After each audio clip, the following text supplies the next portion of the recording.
You're listening to the Paranormal UK Radio Network.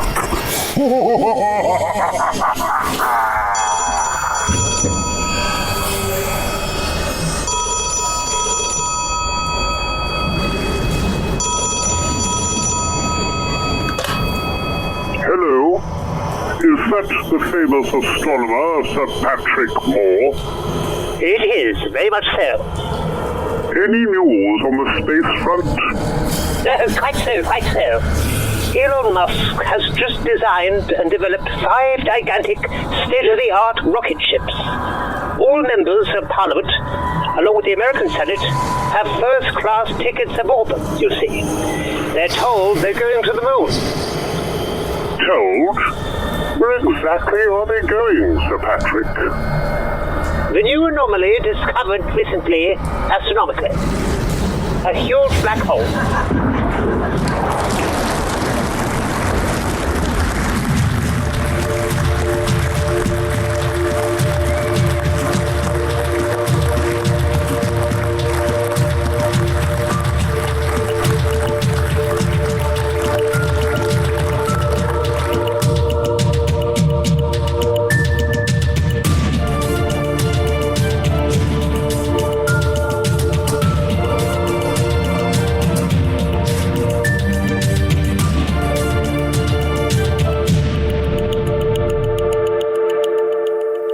Welcome to Twin Souls. Twin Souls is brought to you in association with the Paranormal UK Radio Network, your hosts Philip and Ronald Kinsella. Now, today we've got an amazing guest, and he really needs no introduction. His name is Neil Geddes Ward. He's an author and an amazing artist, a researcher and explorer into not only the paranormal and UFO phenomena, but other areas that interest the inquiring mind.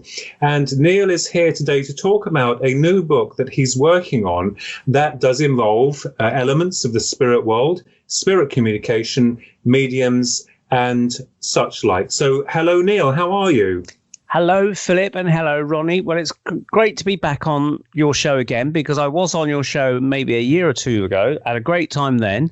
So it's nice to come back and update listeners with what I've been doing. So, yeah, it's great. Despite this, the troubles the world's having, we've all got to try and be positive, and, we still got to share our interesting stories and try and carry on. Yes, and one of the things that we've all been doing is sharing ideas, normally on a weekly basis. And what's interesting, and I think our listeners will be of great interest, is how, first of all, you became involved in elements of the paranormal, because I know you've got a deep interest in life after death, and subsequent to that, your research. But you started out, first of all, as an artist, but you've always had paranormal experiences, or some elements of them, haven't you, Neil? Yeah, I mean, artwork is one of those things that's a natural thing for me. I was never any good at sports at school. I subsequently did train to become a musician. I say train, self-taught. I did have lessons as well. But artwork has been one of those natural flares for me that I kind of just absolutely took to it like a duck to water, as they say. And the more I did, the better I became at it. However, I also had a sense of mystery about this place, the world, or whatever. I grew up like you guys did on everything science fiction. I mean, I also loved the horror movies of yesteryear. I try and stay up late and watch Hammer horror films with Christopher Lee and Peter Cushing, the old Dracula stuff. Yes. But I was also very curious about ghosts and things. And any books that I had at school from the library, if it had ghost in the title, I would grab it off the bookshelf, because I was just fascinated with the whole subject of spirits and ghosts and things like that. And I remember asking my mum, I think I perhaps told this particular story before, I remember asking my mum when I was younger, where was I before I was born? And she said, well, you didn't exist. And I said, well, I must have existed.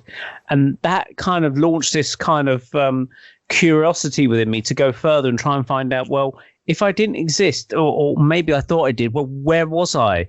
I didn't have obviously answers at that point, and maybe I still haven't really, but it kind of opened up a whole kind of field of interest. And if there was anything weird on the TV, I wanted to watch it. So whether it was the the late Doris Stokes appearing on one of these programs talking about mediumship. I was fascinated with that.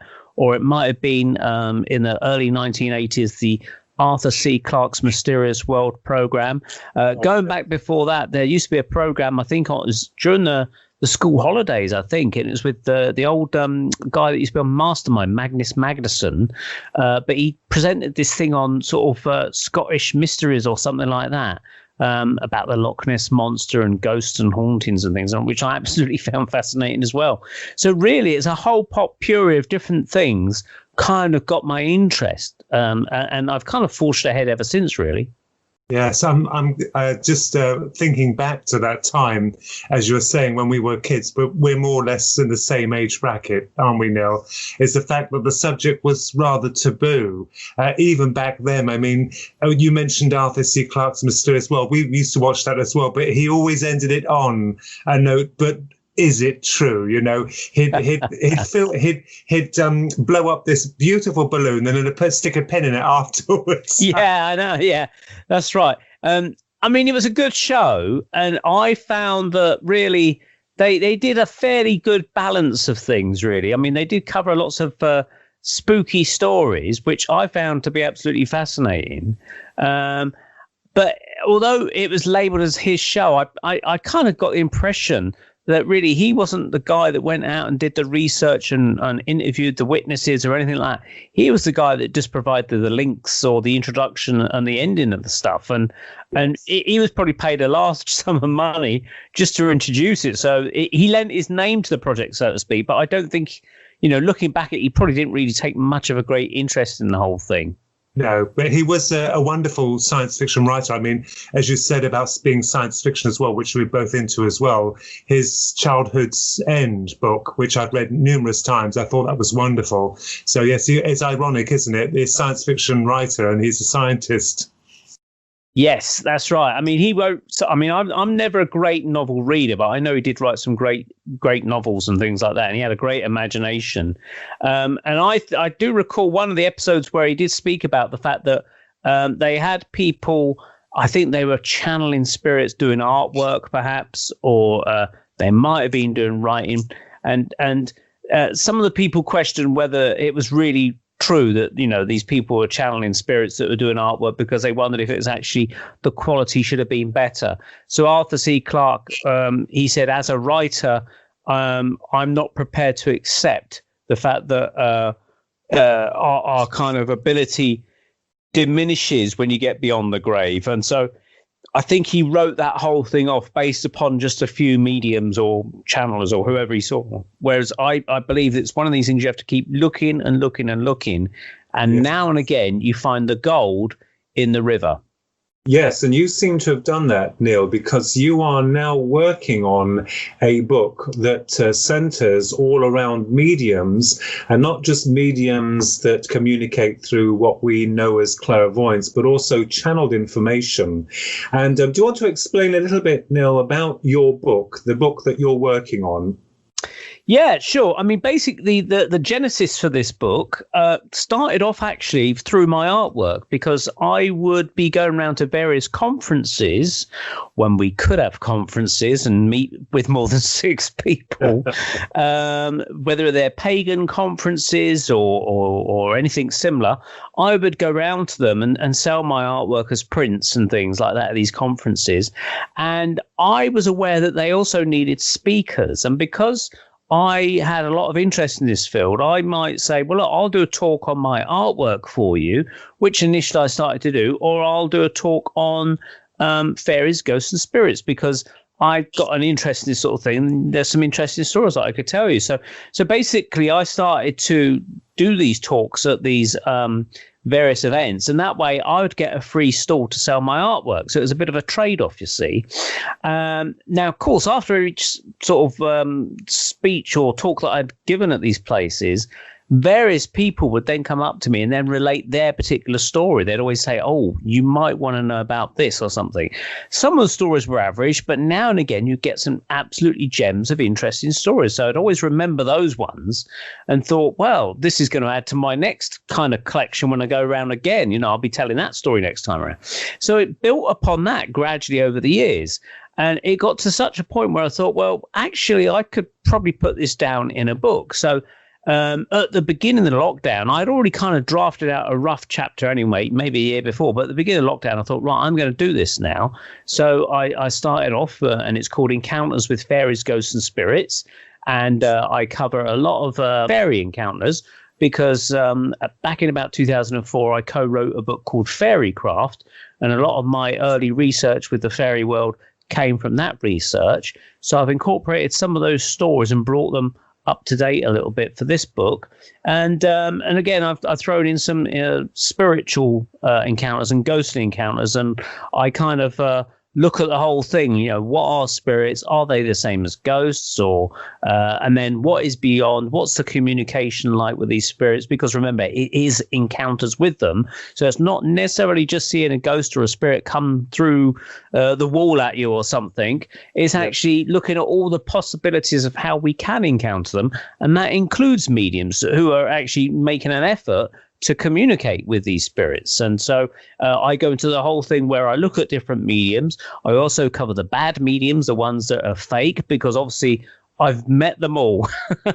Well, I say I met them all. There's some ones I really want to meet, that I've heard of, some that I'd love to meet, but there's some that I don't want to see again.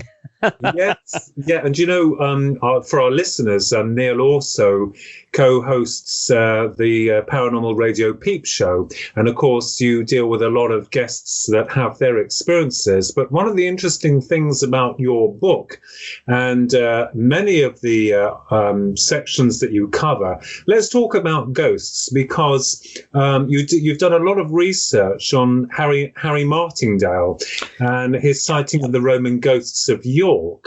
And I think, would you be able to give us a little bit of or the listeners a bit of a taster on what that's all about? Yeah, sure. Well, I actually first heard this story many years ago as a child. I think I used to watch Nationwide, which was a BBC TV program. It used to come on about 6 o'clock. And they sometimes covered ghostly stories for whatever reason.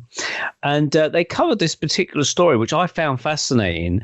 And I kind of remembered it when I started to write this book. And I thought, oh, yeah, there's that guy that was in York and he saw Romans or something in a basement. Mm. So, of course, I went on to Google and tracked down the information. I actually watched a few videos as well. And what it was in February 1953 in the northern English town of York. And Harry Martindale was a young apprentice plumber who was only about 18 at the time. And he was enlisted with a team of other plumbers and heating installers to work on behalf of the National Trust to install new heating at this place called the Treasurer's House, which was actually at the time a Grade 1 listed building.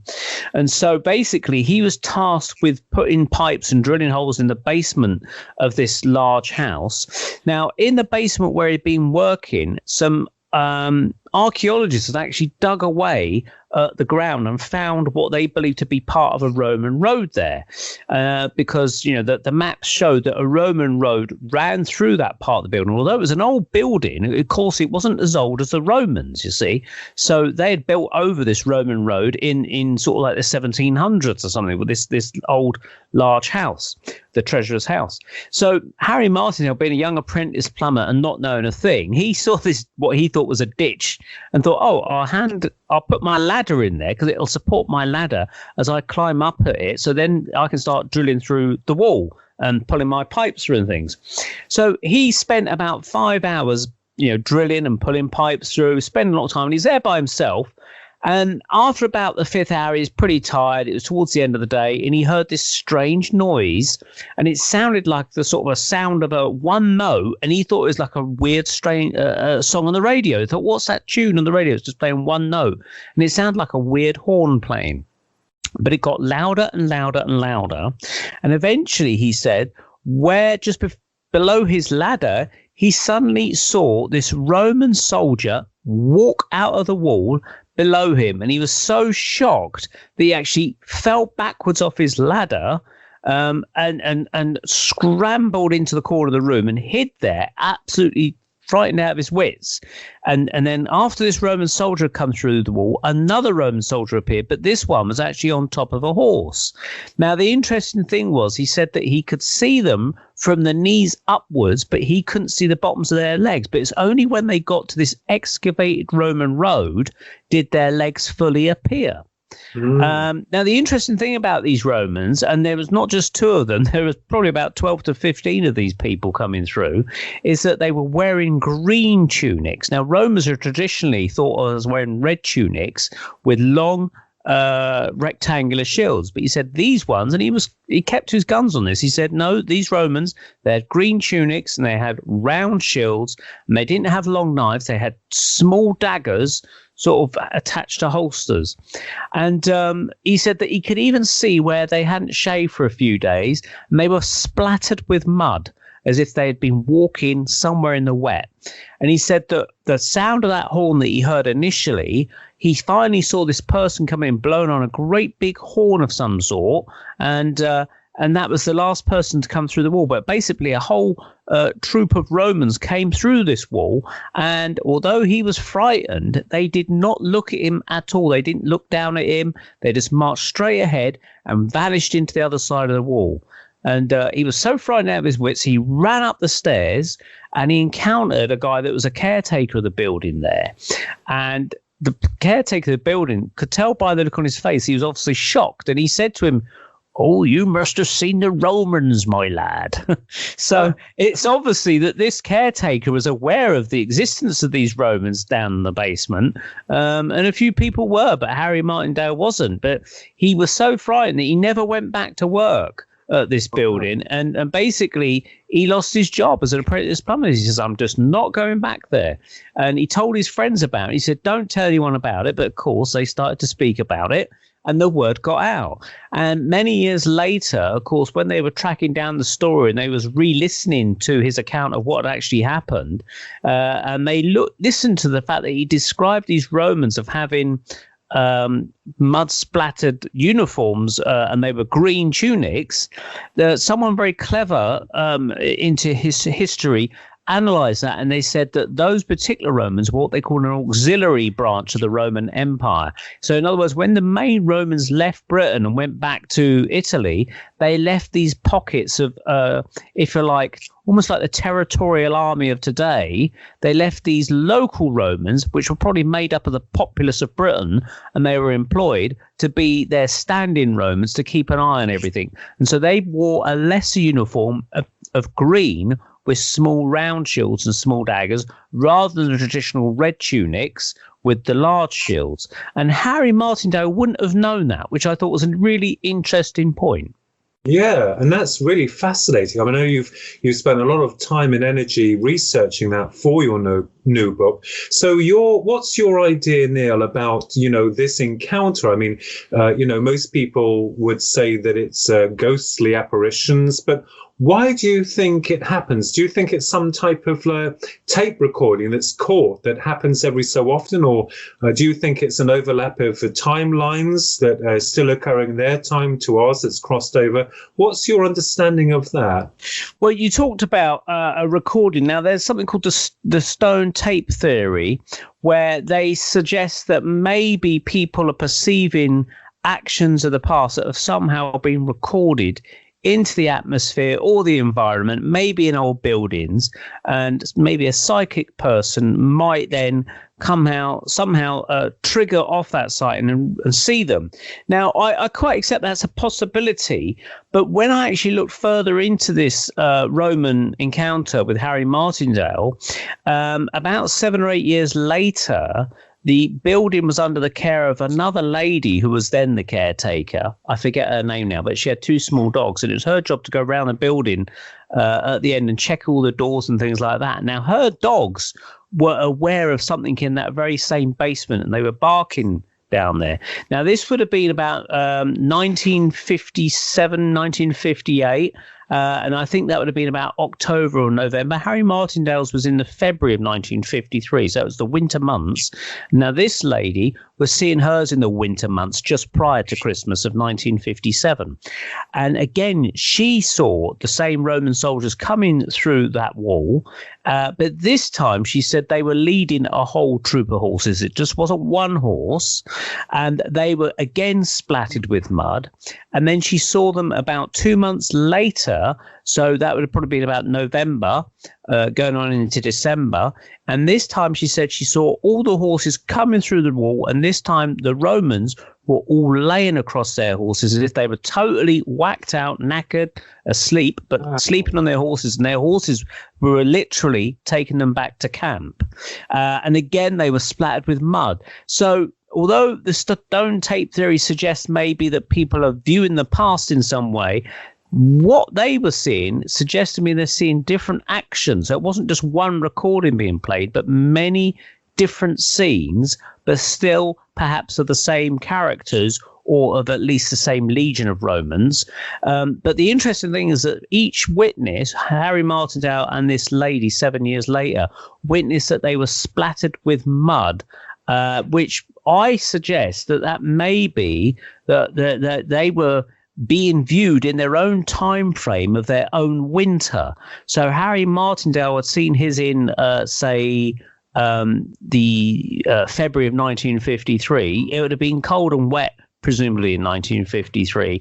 Now, I did a little bit of research, and I found that when Romans were in Britain about 2,000 years ago, the weather was actually particularly warm, so much so that you could actually grow grapes in places like York. So obviously, if it's very warm and you could grow grapes in York, and these Romans are being sighted with mud on them, it would suggest to me that it's a very, very wet winter that they've been sighted in rather than the summertime, you see. So I'm suggesting that maybe they were being seen in a sort of the simultaneous month of maybe February of 2,000 years ago, and Harry Martindale saw his in February of 1953, and then the lady 7 years later in 1957, or whenever it was, saw hers in October and November. And again, they were splattered in mud. She's citing them in October and November. Maybe it was their October and November of, again, 2,000 years ago. So they're almost like peering through a window of time, simultaneous time. All these events happen at once. So rather than it's an action that's being replayed, they're seeing them actually happening through some kind of other reality portal, if you like. I don't know. Disclose the stone recording, actually. I like that because it opens up another paradox that what they're seeing is not a recording at all, as you've just very cleverly suggested, Neil. So that rules that out. So that's fascinating, isn't it? Fascinating. Yeah, I mean, I can't theory. It's just little things I've seen and little things that kind of thought, I wonder this, I wonder that. Now, obviously, I've got an awareness of theories of simultaneous time. So therefore, then I've kind of thought, well, maybe that's an indication of simultaneous time. So it's possible. I mean, it could be just they could all be dead ghosts and they're haunting the place, but they didn't seem to be interacting with anybody. And the other interesting thing is that their legs only became visible once they reached that point where the road was now visible. And I actually wonder, again, if Harry Martindale wasn't down in that cellar or that lady wasn't looking in the cellar with her dogs, are those Romans continually walking backwards and forwards, but they're not being seen by anybody? And it's only the fact that they made a cellar by digging down into that road did the Romans become visible. So does that mean then that when we're walking around on our normal everyday present roads of 21st century England or Scotland or wherever we may live, that there's Romans walking under us all the time? We're completely aware of them. No, I think they were meant to see it. And also, if it is a timeline, some kind of a crossing of times, that would open up another paradox of time travel. But yes, absolutely, Nell, I agree with you completely. That's very. I think the individuals were meant to see them. I don't believe they would have just walked through unseen. I think it's something to do with the individual, some psychic connection or something, perhaps. I think it would be interesting also to know if the place is still around. Do you know if the building itself is still around, Neil? Yeah, I believe it is. I saw a few YouTube videos on it, and they were only maybe a few years old. And this place is in York, and they do tours of it. And you can go, or well, you used to be able to go down into the cellar before COVID-19, and this guy would show you around, and he would tell you the story and things like that. So yeah, it's one of their kind of big attractions. Is the Harry Martindale story. I mean, York is predominantly known for its connection with the Vikings, in fact. But so it's nice to actually hear a Roman story coming from there. I mean, you might get ghosts of Vikings kicking about here and there, but it's nice to have the old Romans paying us a visit now and again. You know, I think it's interesting because your book that you're working on, do you have a title for the book yet, Neil? Yep, it's called Encounters with Fairies, Ghosts and Spirits. Wonderful. And I know that the book is filled. It's going to be littered with a lot of very interesting cases. And another case that I know that people will be fascinated by, and this is something I really wanted to talk to you about, was the language expert who encountered the ancient Chinese spirit and who speaks in ancient Chinese long forgotten that only he can understand. So this really fascinated me because you tell the story, Neil, because I think the listeners will absolutely love this. Yeah, well, this is a bit of a complex one. And I mean, not that I know much about Chinese at all, but what it was is that, obviously there's people that believe in this sort of stuff and there's people that are skeptics. And this actually was a guy that was totally, totally skeptical against anything paranormal. But he had this experience in the 1920s. I forget the year, but basically he was a language expert that could speak up to 30 different languages. Wow. I forget the guy's name. I'm going to try and see if I can find it here in my notes.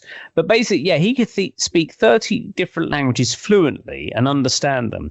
But one of his specialities was ancient Chinese, in the same way that we might have heard of ancient Old English. We don't speak Old English today.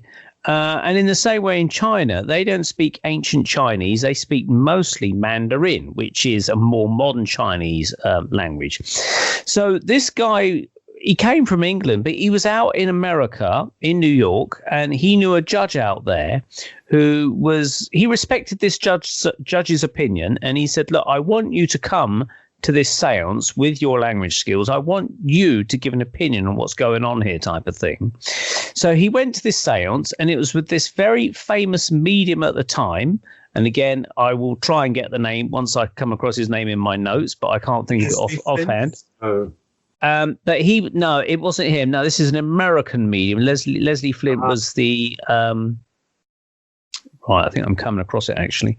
Yeah, Leslie Flint was the English medium, which we can cover in a minute. But this guy basically had a seance, and the English guy who could speak various languages was invited to go there by this judge, an American judge. And as he sat there, he said he saw this cone, a seance cone, which is what mediums use in their seances, where voices are alleged to manifest from. And basically, the medium was this guy called Valentine, and the guy who was George Valentine was the medium. That's right.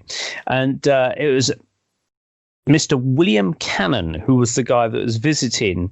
The judge was Mr. William Cannon. Sorry, beg your pardon. This Valentine was reported to have at least 14 languages coming through this seance cone at any one time. So this guy Wyman, who was the English guy that could speak 30 languages, he said that he saw the trumpet rise off the floor and float towards him, and he could hear the very faint voice of his own deceased father-in-law speaking to him in his English West Country accent. Now, remember, this is in New York. So he thought, how on earth would these people in this seance room, these New Yorkers, would know that I've got a father-in-law who's dead that also spoke in a West Country accent, maybe of like Somerset or Devonshire or whatever. And they would not understand the local dialect of a West Country accent of England, you see. So he thought that was quite impressive. But he said then came another voice to Wyman, But this time, as I said earlier, it was in an ancient Chinese tongue that only himself could recognize. He could only understand this. Nobody else would understood Chinese, let alone this ancient Chinese tongue. And he said it was so ancient that he couldn't actually speak it very well. He said he could understand some of it as being said, but he couldn't actually speak it fluently back. So he could only respond in a more modern version of Chinese, like Mandarin. So he said, if this was a hoax, it was a particularly clever one, far beyond the scope of any of the sinologues now living.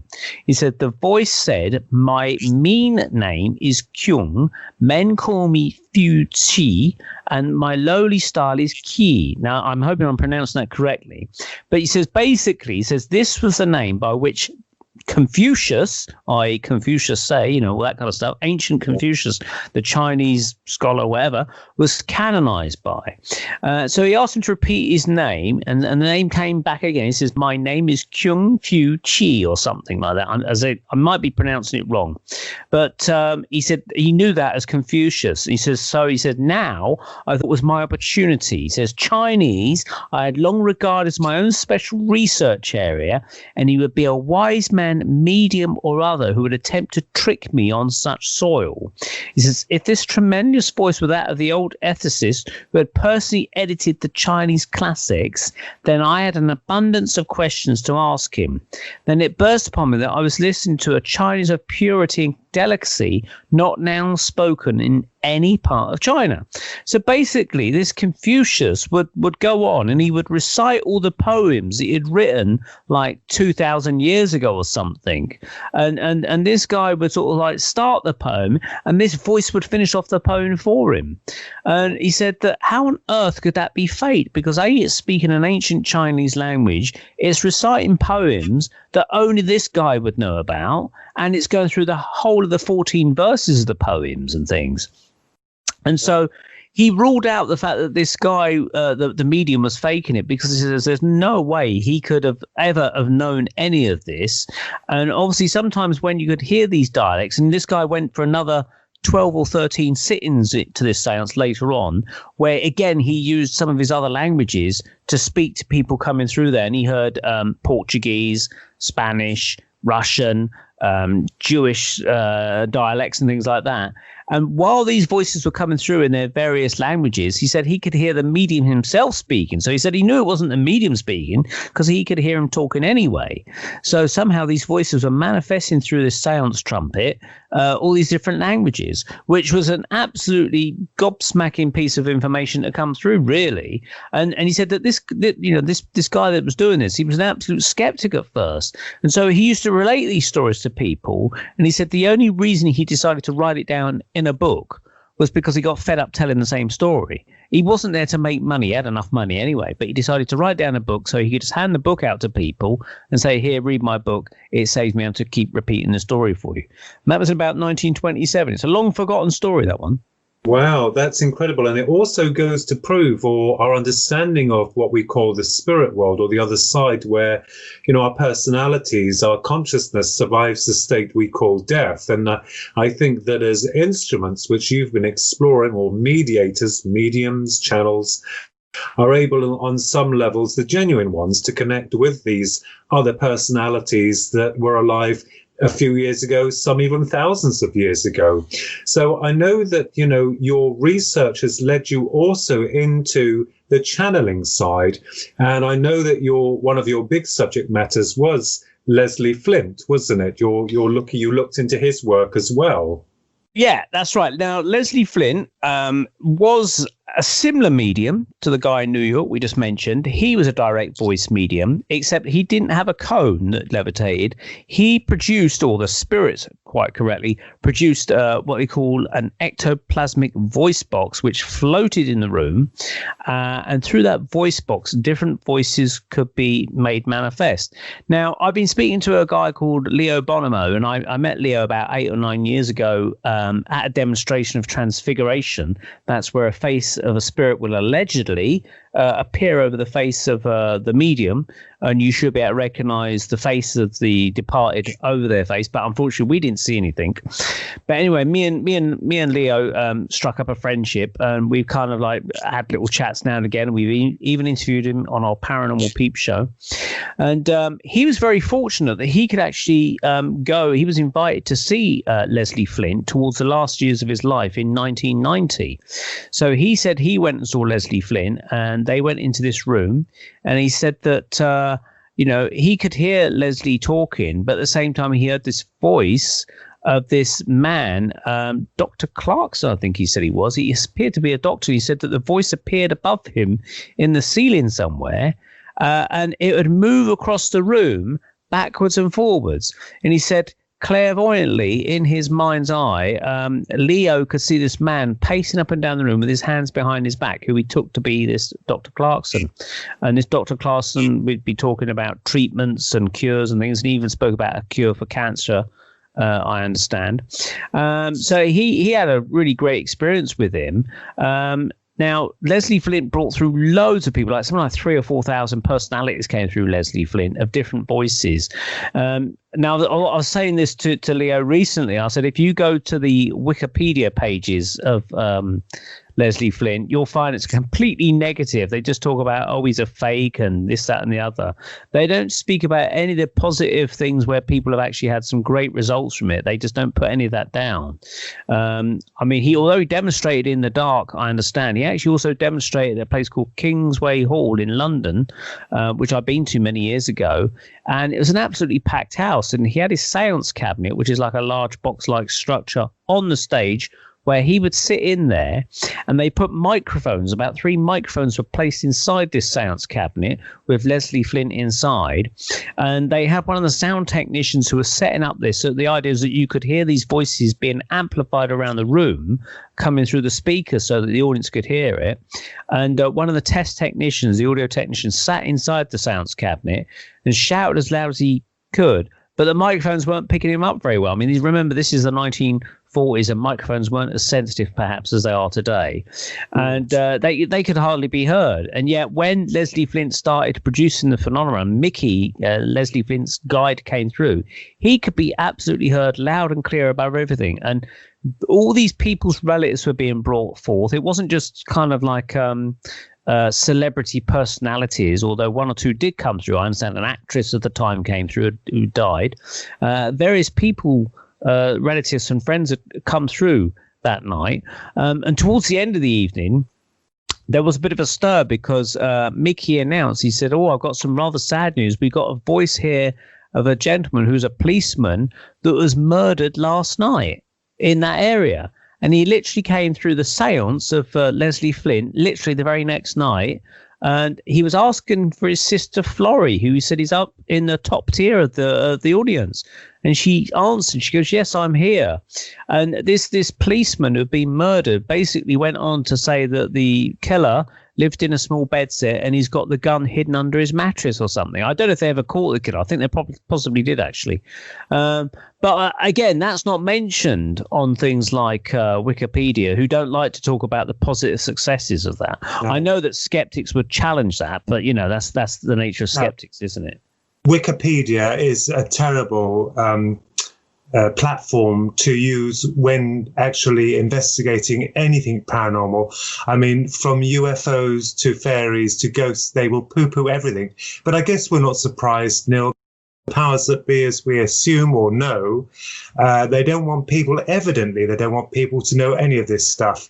You know, it's just a nonsense on Wikipedia, and it does annoy me. You know, I've mentioned this in a book that they're asking for sponsors to support them, which is fair enough, but I don't agree with what they're doing, because the Pascagoula event on there, a UFO encounter, if people look at that, they'll see the absolute travesty they've caused in referring to it basically as very elusive. So yes, I agree with you about Wikipedia, but fascinating about this medium, very fascinating, Neil.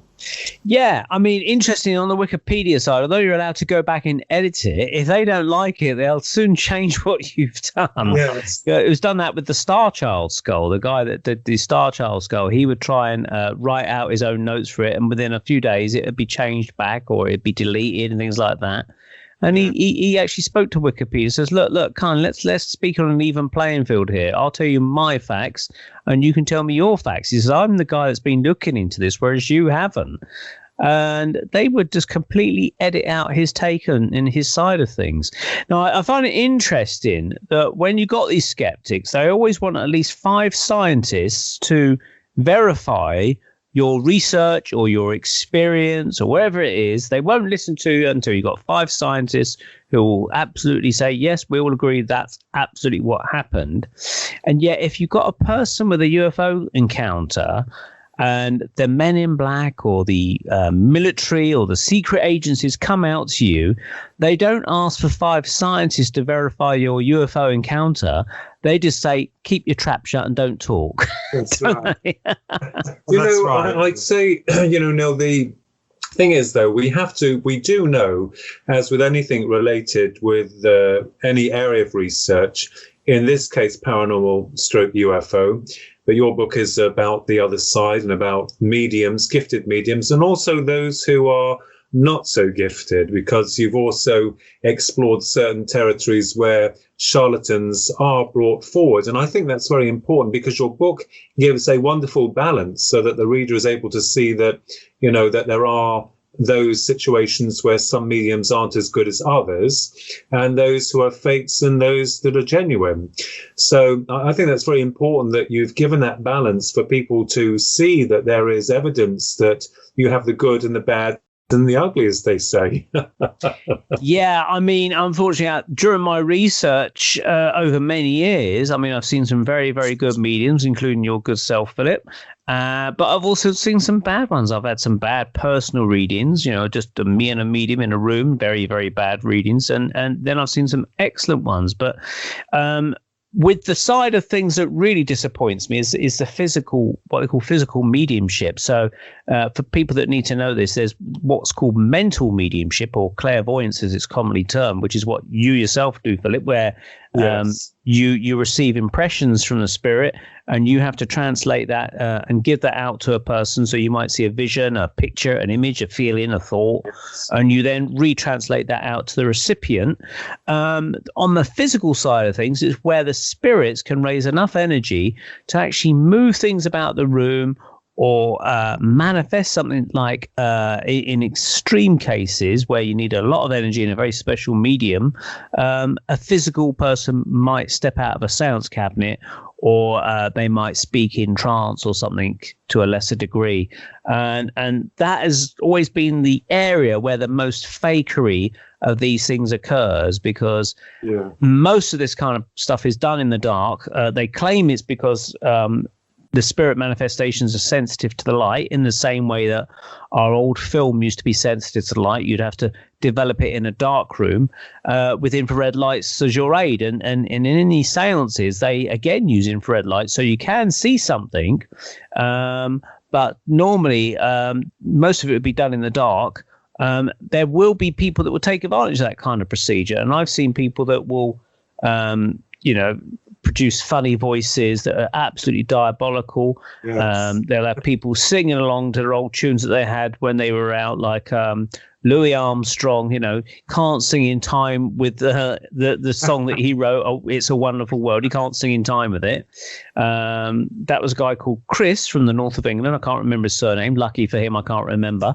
And then, of course, he brought through later on the famous flamboyant, the 20th century, the writer that we all know as Quentin Crisp, but he got the name wrong and says, hello, everybody, it's Quentin Crispin here.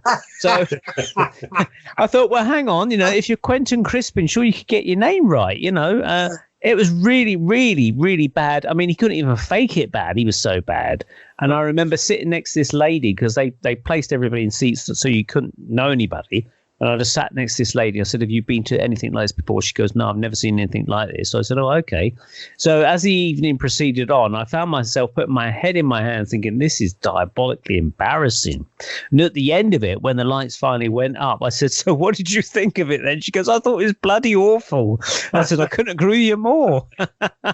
You know, as you know, and I know that, you know, my mediumship is something I never wanted, but I think and believe was inherent.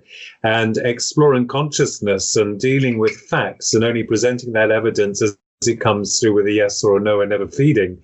I've been interested in channeled material, but never been able to channel myself in terms of like writing or bringing discarnate voices through. I suppose there are some individuals who are very gifted with that. We spoke about that because you helped me with a lot of research, Neil, with both books, with Guardians of the Dead, and you did your artwork is on there of the spiritual book Guardians of the Dead that just came out, and also you, the public, to see, because we spoke in length about Jane Roberts, the American medium, which you helped me try and source information about or help steer me in the right direction. And I believe that she was completely genuine with her Seth material. But you've also examined some of the British greats like Gordon Higginson, haven't you, Neil, as well? Yeah. Now, Gordon Higginson, he was like the golden boy of mediumship. I mean, there was a few other people that I haven't actually had the fortune to see. Scottish medium like Gordon Best, I think is not Gordon Best, Albert Best. Yeah, there's Albert Best, who is allegedly a really good medium, and I'd like to find out more about him. But Gordon Higginson was an English medium, and I was fortunate enough to see him about in 1990 as well. Oddly, the same year that Leo Bonomo saw Leslie Flint, oddly enough. And I was about 22, 23 at the time. And of course, I was absolutely gobsmacked. And I was attending this spiritualist church in Uxbridge in Middlesex, and they said, we're going to be having Gordon Higginson, who is the president of the Spiritualist National Union. I'd never heard of him, but he's really good. And they said he gives out phone numbers and everything. So they said it's don't miss it sort of thing.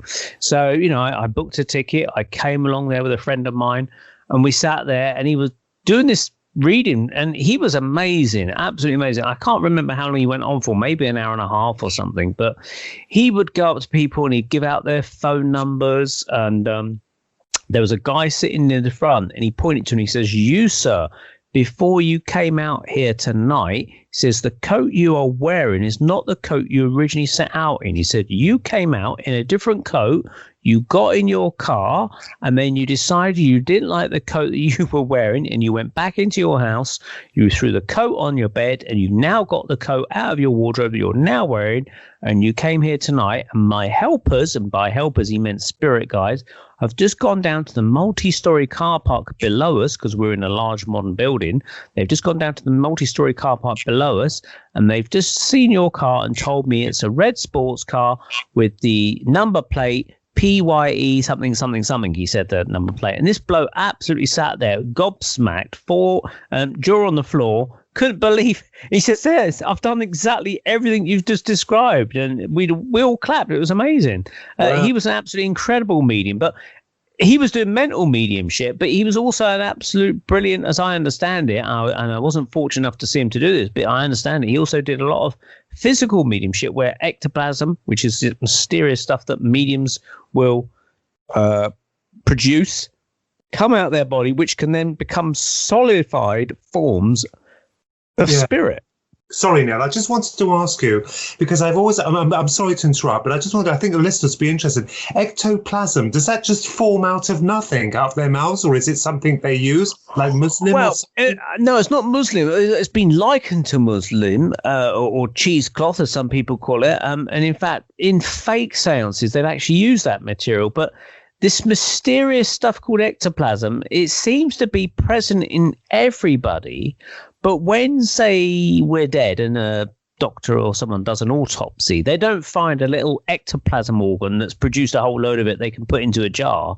It seems to be one of those things that becomes manifest and solid as a result of the seance. It's almost like in us, but we're not aware of it. It's almost like a spiritual stuff. and it only becomes solid and is produced out of us. It's almost like we're saying, it's almost like, and I don't want to say it, I'm using an analogy here. It's almost like as if we breathe air out of us, and then you could breathe air and make it solid into ice or something, like carbon dioxide could be frozen or something. It's almost something like that. But this is a material or substance. I believe there's claims where it has been analysed, but it kind of disappears after a while. Even if you put it in a jar, it just vanishes. What happens is that this stuff is a temporary stuff that comes out of everybody, not just the medium, but it has been photographed coming out of the medium. It will come out any orifice. It even comes out their eyes. And it will come out and go onto the floor. And in one of the descriptions of Gordon Higginson's demonstration, this particular lady who was sitting near him was invited to touch it. And she said it felt firm and strong in her hand, but also very wrappable. You could wrap it around your hands. It was strong. You could stretch it and things. And then it would disappear and float into the floor, then come up as a solid person. And it would be used as a temporary way of these spirits to move about, almost like a facsimile of their former self. It would be you'd see a form of a person, but they were all manifested as ectoplasmic forms. And sometimes, like in the case of Minnie Harris, who was another medium, sometimes she would produce forms as well. And there'd be ladies coming around out of the seance room with large skirts. And one of the people sitting in the seance, I think it might have been Tom Harris, her son, said, "Oh, Auntie so-and-so," because it was apparently a relative to theirs that was manifesting. He says, "I can't see your feet." And she says, "Oh, I haven't got them, dear." And she lifted up her whole dress, and he said he couldn't even see her legs. So they only manifest what they really want to show you. They don't have to manifest everything. It's not necessary. But there's been cases of extraordinary reports of people that have witnessed these manifestations. For instance, the medium Helen Duncan, who was a wartime medium, she was actually put away in prison because she was bringing out information that was upsetting the war ministry at the time. She was actually given information about ships, British ships that were being sunk. And the war ministry did not want the public to know that these boats were being sunk. And yet here were sailors coming out into a seance room who'd gone down on these ships, declaring that they'd gone down on ships like the HMS Hood. And so a kind of conspiracy was struck where that she would be taken to court. She was charged at the Old Bailey, put in prison for 9 months. That got her out of the way because D-Day was looming and they wanted to sort all that out. And so basically she was put away. But after the war years, people then continued to go and see her. And there was a particular occasion where this Scottish Highland piper, complete with bagpipes and the great big kind of feathery hat they have, came out of the seance room with a pony that kept nodding its head. And these people have testified to seeing that in her seance. Now, she was accused of fakery. She was accused of having two stomachs, one where she would eat the cheesecloth and puke it back up again, somehow into the shape of a pony and a Highland piper. I mean, how on earth did you do that? Neil, did the Highland pony actually walk, or were they just like static? Did they actually move? No, I understood that it came out, and the Highland pony from the witness said that it nodded its head up and down as ponies do. So it appeared to be a living, breathing pony, but I presume it was manifested out of the ectoplasm that had come out of the sitters and also out of Helen Duncan at that time. They can't last forever. They only last for the duration that the energy's there, and then they would dissipate and go back into the medium. That's a very dangerous point, I understand, because if you open, say, the darkened room to light, it will cause this ectoplasm to shrink back and whiplash back into people. And that's where they can get injured. And I understand that happened to Helen Duncan. She was actually injured, and it was that injury that caused her to suffer ill health after that. And eventually she did die some years later.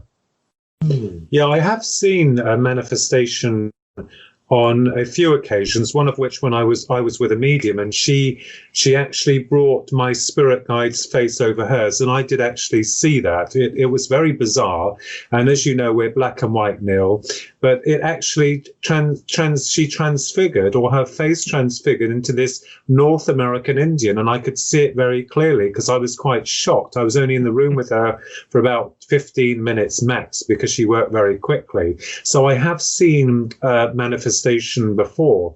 But one of the things I find interesting as well is, you're right, because if the etheric body is stretched, and any sound or perhaps light in the case of mediums who actually, manifest the spirits, especially if you're opening to spirit, the etheric body expands. And of course, you're in a heightened state of awareness, and any loud intrusive sounds can send that etheric body quickly back into you and cause some damage. And I know that the only time that happened to me was when I was going to perform a service in a church, and I was opening up or getting ready, and of course what happens is your mind and your auric energy expands to accommodate, I believe, the space of those on the other side, and someone slammed a door, and of course I had serious palpitations for a few years that the hospital tried to get down, and I'm sure that was a result of that. So that's I will clarify, that is absolutely true what you said there, also with regards to shock or light. I mean, mine was more to do with the sound than light. Yeah, that's right. It's a very kind of serious thing. I mean, there's a more modern day medium called David Thompson. He comes from England, but I believe he lives out in Australia. Now, he does alleged manifestations of spirit. He's been doing it for about 20 plus years. And he produces the phenomena similar to Helen Duncan and people like that.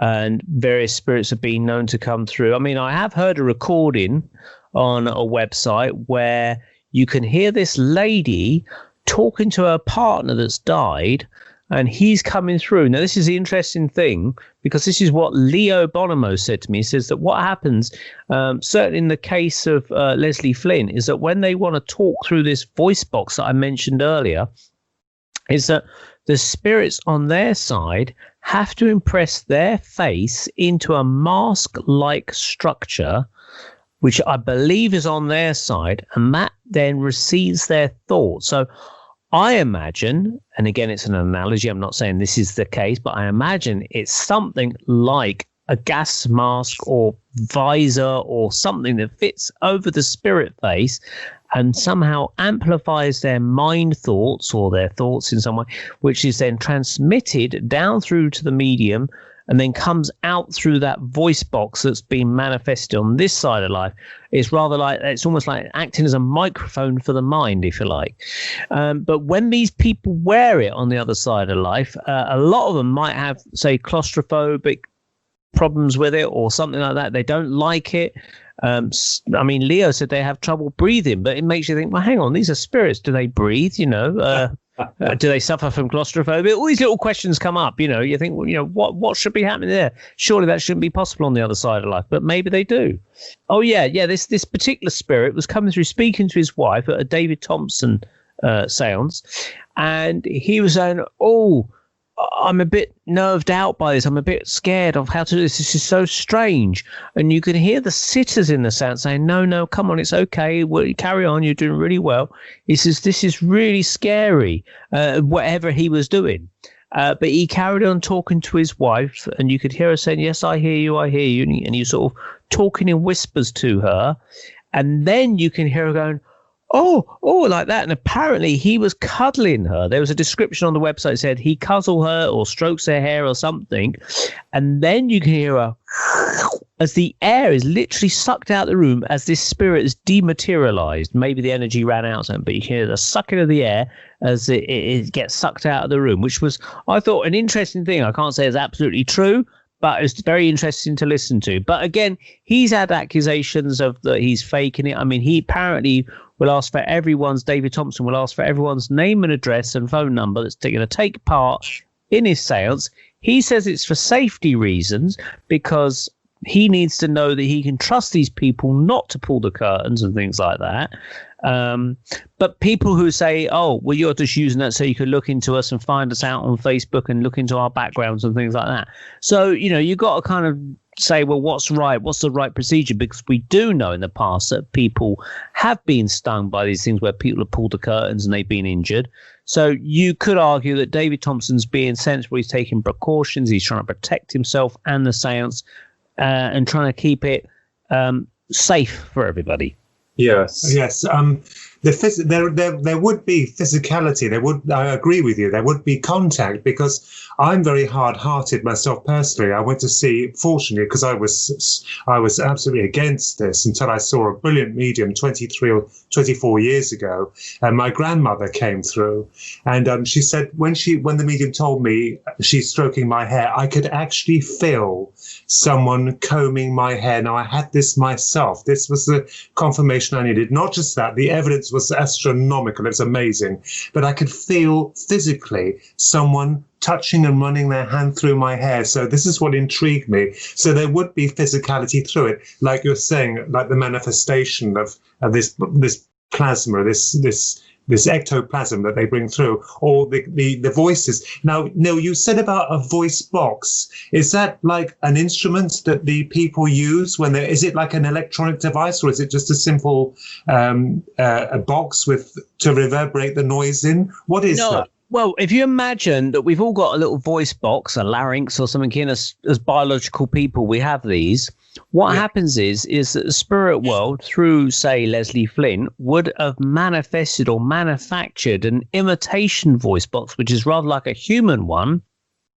But instead of obviously using human flesh, they would take this ectoplasm and almost like plasticine mold, make a human equivalent of a voice box, but make it out of this ectoplasm material, which would be sustained for the duration of the seance. Now, the accusations that came back was that they said, oh, a lot of these voices sound the same.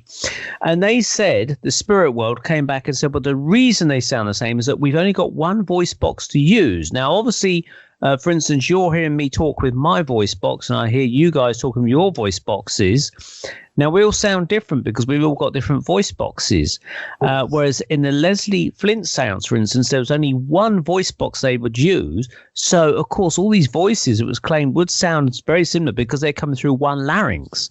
And the way I liken that is almost as if, for instance, you've got a person that could do all these wonderful impersonations of different people. But at the end of the day, you can hear a slight intonation within those voices they're doing that it does sound like the person that's behind the voice. So that, Mike Yarwood was the guy that used to do impersonations on TV when I was a kid. And although he did great impersonations, you could always tell it was Mike Yarwood behind it. It's because he had his Mike Yarwood voice box, you see. Yes. And I think it's the same thing with the Leslie Flint voice box that was manifested by the spirits. Had they got the energy to manifest, say, 50 voice boxes of individual spirits within that room for the seance, they would probably all sound different. But remember, they're running on so much energy that they can use, and they're trying to get as many messages out to as many people in a short amount of time. So they have to go with a compromise, I guess. Yes, it's like having Alexa. To access information, they built one voice for it. So I agree with you. It's like having her. When you want to access information, we have a condition for that for all information. So like the voice box, they had one to access all information from that kind. I hope that's a nice comparison. Yeah, I mean, I've never used Alexa, but I'd imagine it would probably annoy me. But yeah, I mean, the technology is moving on now where we are getting things like you've got these ghost boxes, technology that can pick up voices. There's something called Spiricom, which was being developed by this guy called O'Neill in the 1980s, William O'Neill. And he recorded hundreds of hours of EVP, which is electronic voice phenomena. And he actually got in contact with the spirit of a guy called Jeffrey Muller, who was a university professor and a NASA scientist who passed away a few years earlier. And yet here he was coming through this Spiricom communication thing, which was rather like, you imagine all the kind of a mad scientist kind of thing. It was a room full of gadgets and everything. And you'd hear this voice coming through. And I've likened it, when you listen to it, it sounds rather like the voices of the Cylon Centurions out of Battlestar Galactica from 1980s TV series. And And it's almost as if maybe they kind of use the same kind of technology to produce those voices, but I guess he didn't want to tweak it too much to try and improve it because he could have lost that connection. So I think it was a case of that O'Neill, who was tweaking this machinery, just accepted it, saying, look, you sound like a robot, but I'll accept it because if I tweak it too much, I might lose the signal. But he was in communication with this for quite a while. Yeah, I mean, I've used Ghostbox. We've had communication through there. Sometimes they've sounded mechanical, like a robot. Sometimes we've had kind of like the sound of their voice or the way that they used to speak is coming through their personality. But more times than not, I remembered many years ago where some voices came through a stereo system through the speakers that was unplugged. So I think that those on the other side will try and utilize what form necessary in order to get their message through. So I think it's really fascinating. We're coming to the end of the show because the time goes so quick. But I mean, we just want to thank you, Neil, so much for your interesting research and, of course, your new book that you're working on. And just to remind the listeners that Neil is a brilliant artist and an author. He's been published by one of the largest publishing houses in the world, and also runs his own radio show, Peep Show, with us linked with the Paranormal UK Radio Network, and is a constant example, a brilliant example of truth and humility and of research. So your efforts into these cases are astounding because they were cases that would have been left to be buried, I guess, Neil. Yes, and also, Neil, before you go, what's your take on poltergeists? Because I actually do believe in them, because our grandfather warned us when we didn't believe any of this when we were kids. We took the mickey out of it. We bought a book about poltergeists, and our grandfather went absolutely ballistic and told us not to deal with them because he said they're real. What's your take on that?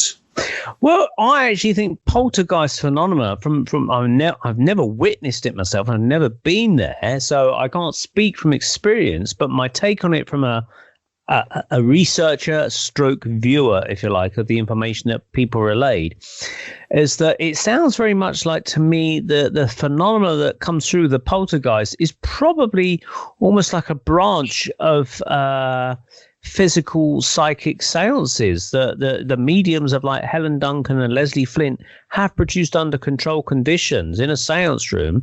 But this is what I would call, guerrilla psychic warfare or out in the wilds psychic warfare, because you're getting this phenomenon which is physical as well, but it's not under the control of, say, a medium. I think what's happening is the people that are witnessing it are probably being used as unwilling or unwitting mediums. For instance, the Enfield poltergeist case, which we discussed with Dr. Ian Rubenstein fairly recently for our Paranormal Peep show. That goes out in December 2020. He actually spoke about a researcher whose name escapes me now. He was a physicist, this guy, trained as a physicist, and he actually went to investigate poltergeist activity. I don't know if it's the Enfield one, but he said he was in this particular place where lots of people reported noises and bangs and things like that. The neighbors kept thinking there was arguments going on in the place, apparently, but he said he stayed at the particular place. He had his shirt hanging on a coat hanger on the end of the wardrobe, and he witnessed his shirt on this wardrobe on the hanger being levitated into the air.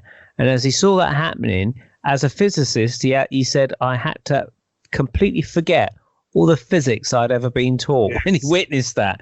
And so it's something where it's beyond our understanding as physicists or as scientists and things like that. We don't understand it, but it doesn't mean to say it's not real. No, that's right. Because when Philip and I, many years ago, when we saw this medium, we used, I know people would die of shock and horror, an Ouija board. And I wasn't convinced. It was only me and Philip moving the planchette. Now, we had a friend, Susan, with her, who's black and white. She's absolutely wonderful. It was giving us some answers about its name and whatever, and I wasn't convinced, so I wanted proof. So I said to Susan to go out of the room, take a pencil and paper and write something down and stick it in her pocket and come back in. And when she came back, and she'd written something down and popped it in her pocket, and when she came back into the room, I said to the board, now you all tell us what she's written. And it did spell out trickery. So this was a test with me and Philip to confirm we are not in control of this planchette. And I said, no, it's not trickery. If you were in our shoes, you'd do the same. Now, what has she written? And it actually spelt the word out. And Susan went absolutely white. She couldn't believe, she pulled the paper out and showed us both, and it was what she'd written down, knowledge of it. So clearly there is an incredible force at work. I mean, I didn't quite like that, actually. I didn't use it after that. I wasn't too comfortable with it. But yes, certainly something very extraordinary. This is why I asked about the poltergeist, because I didn't get a good feeling from this. So as you're saying, multiple levels of this dimension or this contact we have with these people who are deceased. But very interesting. Yes, thank you for that, Neil. No problem. Well, it's been very enjoyable. Thank you for having me on your show anyway. And it's been great having you on our show, Neil. And can you tell once again your listeners the name of your book and also how they can contact you or they find out about you? Yep, sure. Okay, the name of the book currently being written is Encounters with Fairies, Ghosts and Spirits by Neil Geddes Ward. If anyone wants to email me, if they've got any fantastic stories they want to share, whether fairies, spirits, ghosts or anything strange or weird, because although I talk about the strange and weird spirits and ghosts, I actually go into a section towards the end of the book where there's things that we don't even label as spirits or ghosts, and that's twig people following up the garden path, twig people, and people sitting on 50-foot giants sitting on churches. I've got stories like that in there, which you obviously know about anyway, Philip and Ronnie. Yes. So yeah, they can contact me Neil, that's Neil, Neil at Geddes Ward, and I'll spell that for you. It's GEDDESWARD.co.uk,